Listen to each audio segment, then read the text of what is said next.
Rockstar ট্রেলারে আমি আগা মাথা কোনো কিছুই বুঝি নাই। প্রিয়তমা দেখে আমার ফোন দিয়ে বলে যে কে ছবিটা বানাইছে। ওই যে ইকবাল ভাই বলছে চলবে না, মানে চলবে না। গোল্লা শুট হয় কিনা আমি জানি না, ঠিক আছে, কারণ সে জানেই না যে রকস্টার একটা ছবি রিলিজ হবে। অনেকেই এই দাং ফাং কিন্তু পছন্দ করে না। তো এখন তো ট্রেলার তো ভালোই, খারাপ কি ট্রেলার, যেমন এটা ট্রেলার দেখলাম, মাসুদ জনের ট্রেলার দেখলাম, একটু একটু একটু ওই টাইপেরই আছে। এই দুই একটা ট্রেলার আমি দেখছি, ঠিক আছে। রকস্টার ট্রেলারে আমি আগা মাথা কোনো কিছুই বুঝি নাই, এটা সত্য কথা, ঠিক আছে। এটা তো আমার জানা মতো কোনো অ্যাকশনই নাই ছবিতে, আমার জানা মতো যারা সেন্সারে দেখছে বা তার মনে একটা ঘুষা টুসা আছে। তারপর রকস্টারের ব্যাপারটা নিয়ে আমি এখন কোনো কথা বলবো না, কারণ আমি কথা বললেই ওই যে ইকবাল ভাই বলছে চলবে না, মানে চলবে না। আমি মনে হয় আমি জ্যোতিষও না, পীরও না, ঠিক আছে, কিন্তু আমি এটা নিয়ে আমরা অনেকে বলে যে ভাই আপনি অ্যাডভান্স যা বলেন তাই হয়ে যায়, কিন্তু আমি না, আমি অ্যাডভান্স বলি তো, আমি তো যারা সেন্সারের ছবি দেখে, এই দেখার ভিতর সেন্সারে তো আমার 4-5টা লোক আছে, আমার কাছের লোক আছে না, সেন্সার মেম্বার, আমার কাছের কিছু লোক আছে, বা যেখানে কার্ড এডিটিং হচ্ছে বা যারা ছবিটা শুটিং করতেছে, তো ওরা তো দেখে। দেখার পরে তো আমরা তো আমাদের তোমার একটু চুলকানি আছে, যে জিজ্ঞেস করি যে কোন ছবিটা কেমন হলো, কেমন করতো শুটিং, কেমন করতেছস, এই এটা কাজটা কী করতেছস, কী অবস্থা, আমরা জিজ্ঞেস করি না। তো ওই জিজ্ঞেসেতে আমি কোরবানিদের, যেটা আমরা কোরবানিতে, এটা মানে ইতিহাসই আছে যে কোরবানিতে অলওয়েজ অ্যাকশন মুভি চলে। এটা মানে কোরবানিদের যারা আমাদের যারা আসছে তারা সবসময় অ্যাকশন মুভি কোরবানি দেখে, কিন্তু এইবার ঈদে গোল্লা শুট হয় কিনা আমি জানি না, ঠিক আছে, গোল্লা শুটের মতো হয়ে যেতে পারে এবার ঈদ। এবার ঈদে তো গত রোজা তো তাও 10-12 দিন দেখছে, এবার ডিউরেশন মনে হয় আমার 5-6 দিন থাকবে এবার ঈদে, যা বুঝতেছি আমি।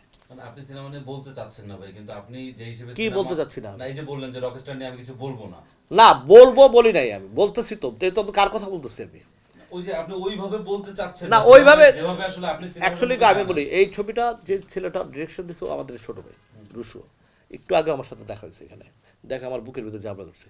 এখন ওর কোনো ছবিটা প্রথম ছবি বানাইছে ও বিজ্ঞাপন ভালো মেকার, ও বিজ্ঞাপন টবিজ্ঞাপন বানায়।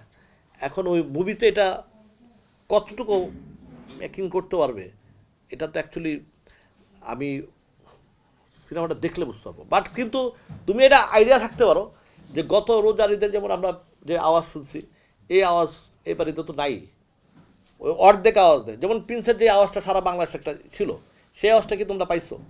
আমি পাইনি। হ্যাঁ, আমরা জানি না তো। অনেকে আমাকে আমাকে যদি কেউ বিদেশ থেকে যে কেউ ফোন করে যায়, ভাই এই শাকিব খানের কোনো ছবি রিলিজ হবে না, যদি আমাকে কেউ এটা ফোন করে বিদেশ থেকে বলে, হ্যাঁ, তাহলে আমি কি উত্তরটা দিতে পারি? কারণ সে জানেই না যে রকস্টার একটা ছবি রিলিজ হবে। তো ওদের পাবলিসিটি করা দরকার অনেক, আর তো সময়ই নাই, ঠিক আছে, এর আগেই পাবলিসিটি করা দরকার ছিল, প্রচুর পাবলিসিটি। আর গানটাও মানুষের যে ভিতরে যে লাগার মতো, মানে একটা গান যেমন আমরা দেখি যে এর আগে যেমন সাকিবের কিছু গানগুলো, ছবি কিন্তু গল্প কিছুই নাই, বাট গানগুলো ভালো ছিল নিঃসন্দেহে, ঠিক আছে, গল্প ছবি মানুষ কিন্তু প্রিয়তমা দেখে আমার ফোন দিয়ে বলে যে কে ছবিটা বানাইছে, এটা কিন্তু বাস্তব। হ্যাঁ, যাই হোক, আমি কেন কিছু কয় ছবিটা শুধু গানই পেলাম আর কিছুই পেলাম না, এটা অনেকে বলে। তাই এই তুফান টুফান এগুলো সবই ওই গান টুকটাক থেকে। তো এই রকস্টার হওয়া উচিত ছিল, আর মারাত্মক গান দরকার ছিল, যেটা মানুষের মুখে মুখে থাকা দরকার ছিল, অন্তত পক্ষে 1 মাস এই গানটা মানুষের মুখে মুখে, কোনো একটা গান। আমরা কি এই গান আগে ফেসবুকে বা ইয়াতে আমি এই গান এখনো পর্যন্ত পাইনি, না আমি যাই না কতটুকু কী করবো, আমরা হলে গেলে বুঝতে পারবো ইনশাল্লাহ। শাকিব খানের যে লুক আসলে প্রকাশ পেয়েছে রকস্টারে, এটা নিয়ে আলোচনা হচ্ছে, আপনার কাছে আসলে কেমন লেগেছে শাকিব খানের এবারের লুক? এই লুকটাতে একটা জিনিস ভালো হয়েছে, আবার একটা জিনিস ক্ষতি হয়েছে। ভালোর দিকটা হলো যে আমাদের মতো যারা তোমাদের মতো ইয়ং বয়সের যারা ছেলে আছে তারা হয়তো দেখতে পাবে, বাট ফ্যামিলি যখন চয়েস করতে যাবে তখন কিন্তু একটু মতটাই অন্যরকম যাবে, না এটা স্টাইল মিস্টাইল বুং বাং, হ্যাঁ, দেখি অন্য কোনো ছবি দেখে এই জায়গাটা, এইটা হচ্ছে লুকটা।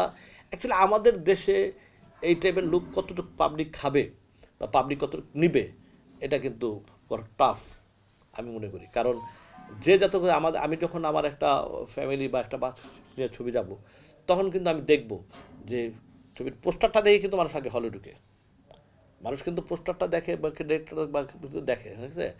এখন যেমন অনেকেই এই দাং ফাং কিন্তু পছন্দ করে না, ঠিক আছে, ওই ওই ওদিকটা আমার মনে হয় কতটুকু কী করতে পারবে আমি জানি না।